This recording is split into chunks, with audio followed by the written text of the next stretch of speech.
3 et donc aujourd'hui on se retrouve pour une nouvelle vidéo. Et donc dans cette vidéo, on va parler des doublages dans les films. Oula, d'ailleurs le mien il est pas très bien fait. Ah voilà, c'est beaucoup mieux. Donc comme je disais dans cette vidéo, nous allons parler des doublages dans les films. Et on va commencer, c'est parti. Donc d'abord pour les doublages des films, ce qu'il faut savoir, c'est que le premier doublage est apparu en 1930. Ça a été un film qui a été créé par Albert Hitchcock, qui ressemble à peu près à ça. Et ce film, en fait, ça a été le premier long métrage britannique parlant. Ce qu'il faut savoir, c'est qu'avant 1929, les films où il y avait des voix dedans, ça n'existait pas. C'était des films où, en gros, comme Charlie Chaplin, on voyait les gens faire leurs scènes sur la caméra, mais on entendait de la musique, tout ça derrière, mais on n'entendait pas les voix parce qu'ils n'avaient pas encore trouvé le moyen de faire les voix. Donc, ils marquaient des petits textes comme ceci pour dire ce que disaient les personnages.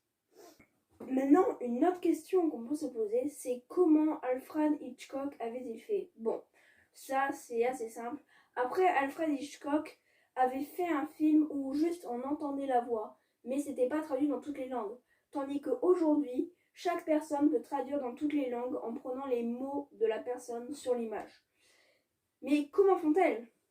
Tout simplement, pour traduire une personne dans n'importe quelle langue, tu prends une personne qui parle très bien cette langue, il faut la mettre, il y a un texte qui défile en fait sur un écran, et la personne va lire ce texte en même temps du film.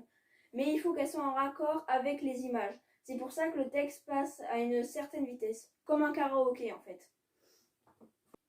Mais sauf que le problème du doublage, c'est que ça coûte quand même très cher. Donc il y a des films qui préfèrent mettre des sous-titres pour tout simplement économiser de l'argent. Et sauf que c'est peut-être parfois un peu moins bien, ou parfois c'est bien parce qu'on voit mieux les voix, parce que parfois c'est très mal doublé, et du coup ça pose un gros problème.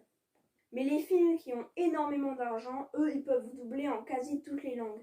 Comme le film Avengers ou Harry Potter, je crois que c'est les films les plus doublés au monde.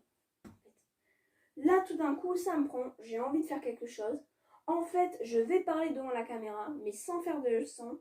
Et puis après, je doublerai. Donc, c'est-à-dire maintenant. Bon, c'est parti.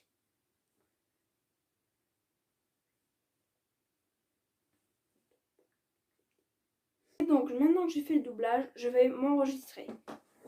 Allez, 3, 2, 1.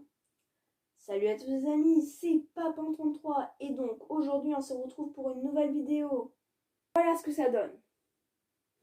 Salut à tous les amis, c'est Papin33 et donc aujourd'hui on se retrouve pour une nouvelle vidéo. Maintenant, je vais essayer de mal me doubler pour que vous voyez ce que ça fait. Bon, maintenant, je vais me redoubler mais mal. Donc comme ça, vous allez voir ce que ça fait. Donc il faut que je me re-enregistre. Donc je vais prendre mon petit micro qui se trouve...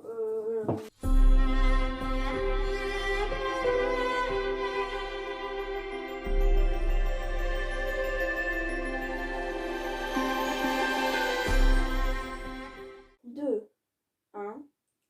Salut à tous les amis, c'est Papin33 et donc aujourd'hui on se retrouve pour une nouvelle vidéo. Donc voilà, maintenant vous allez pouvoir voir le résultat de qu'est-ce que quelque chose qui est mal doublé. C'est parti. Salut à tous les amis, c'est Papin33. Alors moi je trouve que les films qui sont les plus mal doublés, c'est les séries américaines. Genre Chica Vampiro, ce truc qui passait sur Willy là il y a longtemps. Enfin voilà, je trouve que ça c'est totalement mais très très mal doublé. Ils auraient mieux fait de mettre des sous-titres, au moins ça aurait été beaucoup mieux. Parce que parfois on voit la personne qui ferme les lèvres et en même temps t'as encore comme si elle parlait. Ou parfois elle est encore en train de bouger les lèvres et ça parle plus. Donc c'est bizarre et c'est nul en fait. Bon, ben maintenant que je vous ai dit qu'est-ce que j'aimais, qu'est-ce qui était bien doublé, qu'est-ce qui n'était pas bien doublé, que je vous ai montré tout ça, que je vous ai dit qui l'avait créé, et bien je pense que la vidéo va pouvoir toucher à sa fin. Petite vidéo, hein, assez courte. Bon, mais c'est pas grave après. Hein. Donc je vous dis à tous, bye bye!